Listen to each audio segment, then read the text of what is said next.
Welcome back everyone to my 4-robot party challenge run of Final Fantasy Legend 2. Last episode we got the last magi, the heart magi, from the final dungeon.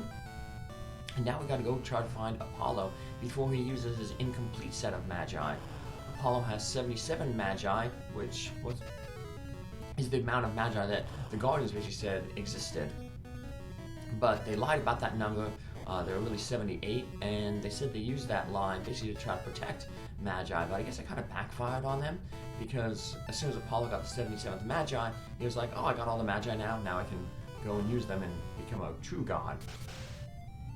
Interesting thing is, if you use your prism magi, that tells you how many magi in a world. When you first enter the final world there, it'll actually say there's 2 magi left in the world. Apollo's magi that he has, the 77th, and then the heart magi. So yeah, it's one way you can look at be like, wait a minute, there's a long amount of magi in the game. There must be a lie that there's only 77.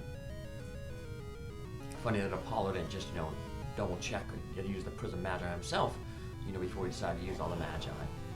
And speaking of using magi, Apollo is basically going to use the Aegis magi. So we're going to have to attack him with indirect weapons. So guns will hurt him. Non-elemental magic, like the flare spell, will also damage Apollo, and certain magical weapons like the Excalibur and the Gungnir will also be not affected by the Aegis shield. Otherwise, the Aegis shield will basically block all forms of damage against Apollo. You even mention it later on, be like, I'm perfectly protected by there, right there. Perfectly protected by this Aegis. So yeah, elemental magic don't work. Now we get a few turns here for free where Apollo will do nothing. Basically this is a battle where after a few turns Apollo is going to transform into a really tough monster. And so you want to do as much damage as possible to him in all these free turns. That's why everybody's using their laser. That's also why we gave Dad the Hakate boots to boost his mana. We gave him the mana potion and the flare book, so we can do a lot of damage. Otherwise, Dad would be either shooting Apollo with the Vulcan or the Magnum, and neither of them do really a lot of damage. That's because Apollo has the OAL, which means that he takes half damage from normal weapons. That's why the Excalibur is not doing a whole ton of damage, and you'd want to use lasers rather than any other type of firearm, because lasers ignore O damage. Apollo alternates attacks. He attacks with the Masmium, which does a little over 500 damage, and then he'll cast the flare spell that hits everybody. So you want to have Dad be using his turns to heal everybody. Because it's very important that Dad survives here. Because after we do enough damage to Apollo to defeat him, Apollo's going to explode, and Dad is going to shield us from all that damage. So once Apollo transforms, just have Father start, or Dad basically start spamming the heal bar that he comes with. And that's always where it's like, Dad fell right on! But the whole point of this adventure was to, find our father and bring him back. Now it looks like Dad is gonna die. For real this time. But I guess we get a Deus Ex Machina here where, the gods intervene, literally, because we have one of the ancient gods, Isis, appears. And she's brings our father back to life.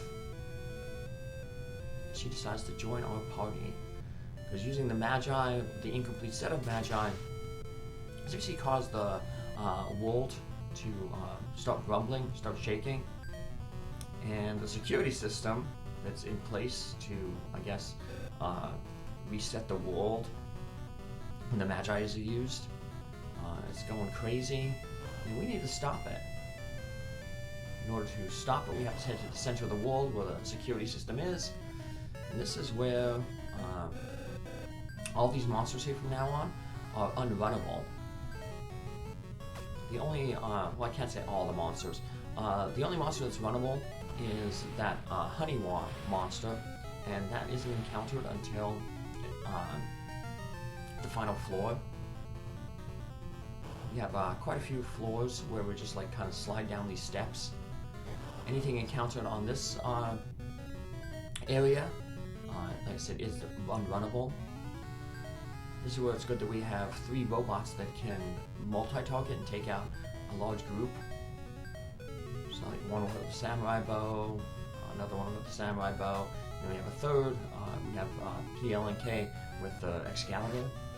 Unfortunately he's slow, so he may not get a chance to attack before some of the enemies go. So we tend to want to make him mainly focus on enemies that don't use spells. Those trees and stuff. If you know the bestia, you kind of know what monsters are the toughest and which ones you can kind of ignore. Like fairies are always dangerous because they have a lot of elemental spells. Demons like these guys are dangerous. Lamia type enemies like Medusa enemies, they're also dangerous. Ghosts are dangerous. They're like your main priority type enemies. More like animal type monsters tend to be a little bit easier. So like in this thing, the Groot is probably the weakest enemy, but there's 3 of them, so Groot is probably the one we'll take care of first. Isis, for the most part, she can only attack with the, well, she has 2 attacks. She has the Mazmiun, which does, like I said, a little over 500 damage. Unfortunately, that's not enough to defeat any enemies, like just with 1 hit. So, Isis is kind of better being a defensive type character, and basically just spamming the Aegis magi over and over, because that gives all your characters that protection from all elemental magic. And like I said, a lot of these monsters do use elemental magic. Now, in some cases, when you get to some of these mini bosses we got coming up, it's actually better to have Isis go on the offensive, not with her Mazmium, but if you scroll down a little bit, she has a flare spell. It's not as powerful because that's an innate ability. It's not as powerful as the flare book, but it still does a lot of damage and pretty much one-shots every single monster, except for like the Honeywa, that special monster, and these mini bosses we got coming up. But the mini bosses can be a race against time depending on how many appear.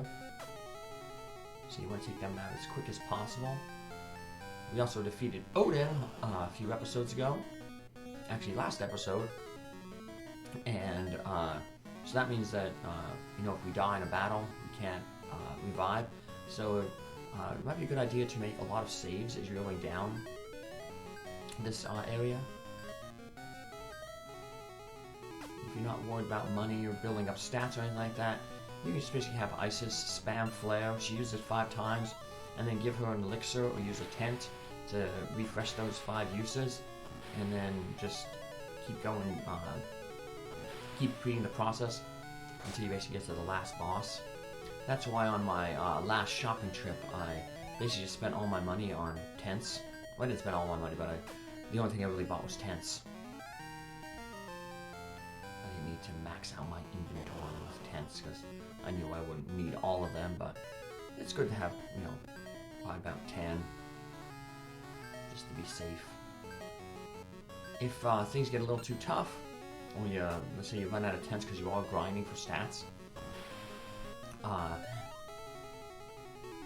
Isis has the Pegasus Magi equipped, so you can just use the Pegasus Magi from Isis's ability menu, and you can warp back to a town to heal up. Unfortunately, the last warp point in the game is the temple where we fought Apollo.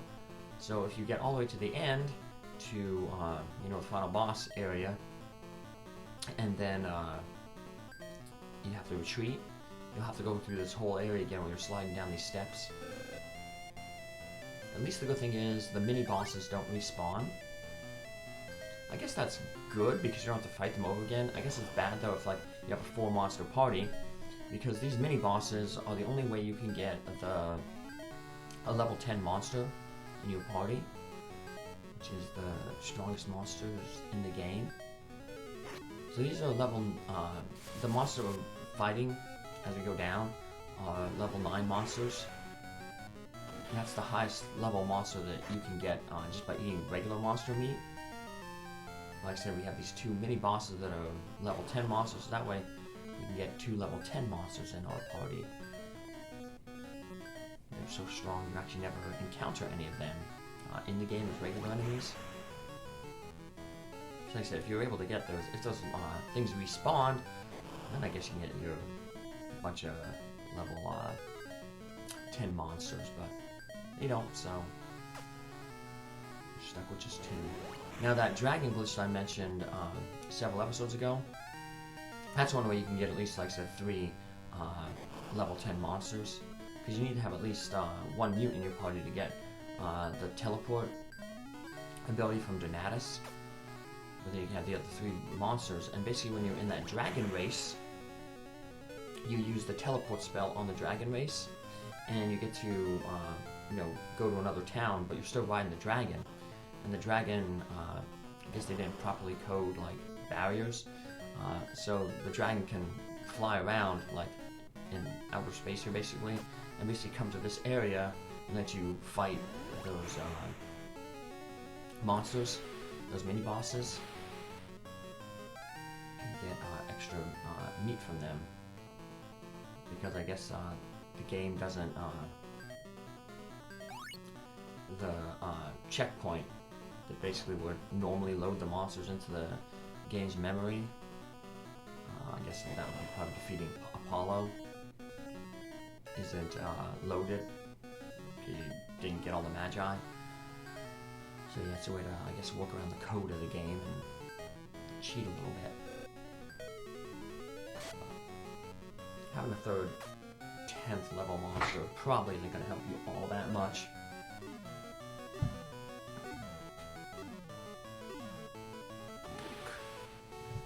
Take out the Hydra there, and we keep going. Now, we were lucky when we first fought that last mini-boss, the Tongue Lion. Only one appeared. Multiple enemies, Tongue Lions can appear, and multiple, the next mini-boss, Fenrir, the wolf monster from Norse mythology, can appear. And the problem with the Tongue Lion and the Fenrir is they have multi-targeting attacks, like that tornado spell. So you saw what the Tongue Lion did there. It did a lot of damage to the whole party. So if you have like 2 of them, and they both spam that multi-hit spell, basically gonna give you a party wipe. Fenrir's the same way. And the problem with Tornado is it is non-elemental. So even if Isis goes first and uses the Aegis Seal to give you protection from all elements, it's not going to protect you from that tornado spell because it's non-elemental. It's like the flare spell in that regard.